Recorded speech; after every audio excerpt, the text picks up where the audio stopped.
what is astrology to you? Do you see it as like a science? Do you see it as, Oh my what do you gosh. see it It is a as? it's a wrap. It's a wrap. Okay.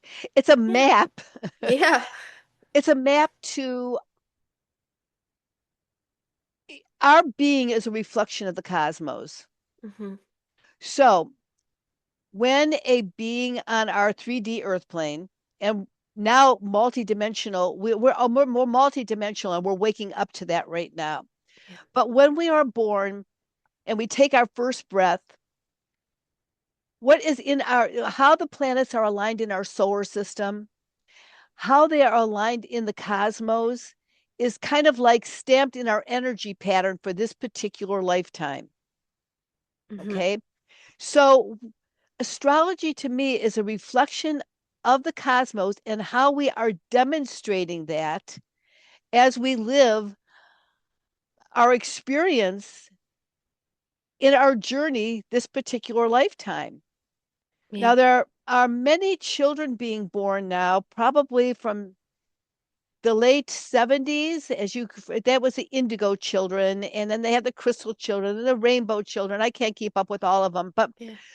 all of these children are coming in with cosmic patterns to help humanity awaken and empower them in ways. And if you're receptive to that as a child and not overcome by the matrix, because often the matrix wants to shut down our intuitive qualities, so if you can make it through to becoming who you're becoming, then you can utilize your astrology chart at a very high potential.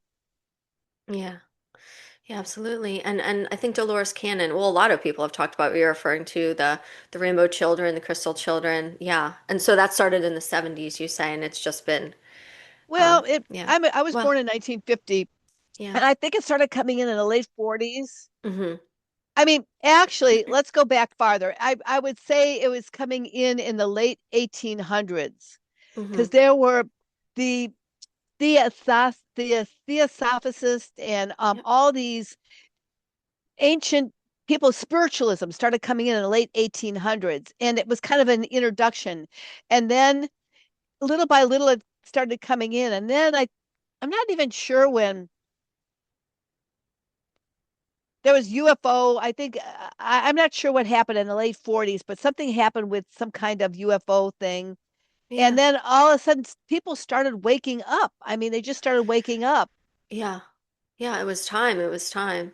But we Leading up didn't to know what this. we were waking up to. We just know that something wasn't quite the way we came down to something Yeah. just wasn't quite We right. got hijacked. We've been Yes. hijacked. Something's wrong here. I didn't sign up for this. You're like, Wasn't, yeah. hey, Yeah. Well, I think it's the schools, well, the schools part of it. Like you said, I had trouble in school too. And I think it's because we knew something was wrong with that. It's a system. And it's not meant to make us become who we're truly meant to be. It's just yeah. meant to make everybody the same. Um, One thing I love about your work is you combine Western tropical astrology and sidereal true sky astrology. And I love that because I think there's merit to both. I think there's truth in both. And I know a lot of people are very married to one or the other, but you combine both. What made you choose to start combining them? Well, for me, astrology is always evolving. Hmm. And I was a Western astrologer for many years. And then, then I was part of a group where I was introduced to esoteric astrology, which was the astrology of the soul. Okay. Okay. And then little by little, I was introduced to Vedic astrology. Now, Vedic astrology, I, from what I understand, and Vedic astrology is a depth. I have not been able to take all modalities of the Vedic astrology. I mean, it's very complicated. I haven't. So anyway, that Yeah. said, but Vedic astrology is a 23 degrees different. It's based on the precession of the equinoxes. Okay. So over the years, when astrology was kind of like put into a program pattern of 30 degrees for each sign, And, Aries is the spring equinox, and, like Cancer is at the summer solstice and all of that. Um, oh, I lost track of mine. It's okay. We're talking about Vedic astrology. Oh, Vedic astrology. So, Yes. Vedic astrology is the precession of the equinoxes, and the degrees move back a degree every 72 years. So, therefore, it's 23 degrees difference.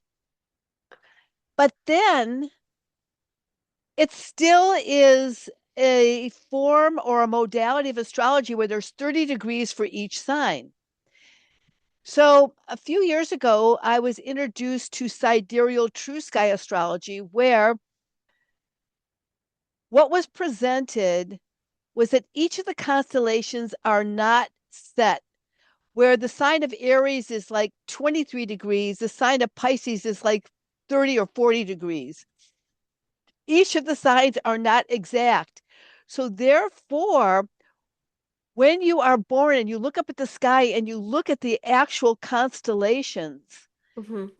that is actually what you are working with.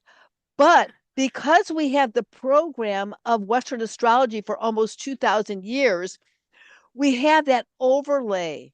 So it does work for most people. But if you want to get into the depth and become soul centered, be part of the star seeds that are birthing a new reality, you overcome your Western astrology challenges and gifts or utilize those and you bring them to a deeper level. And then when you read for the person, you'll say, oh my gosh, that's truly who I am. So Yeah. it takes it to another depth of who you are.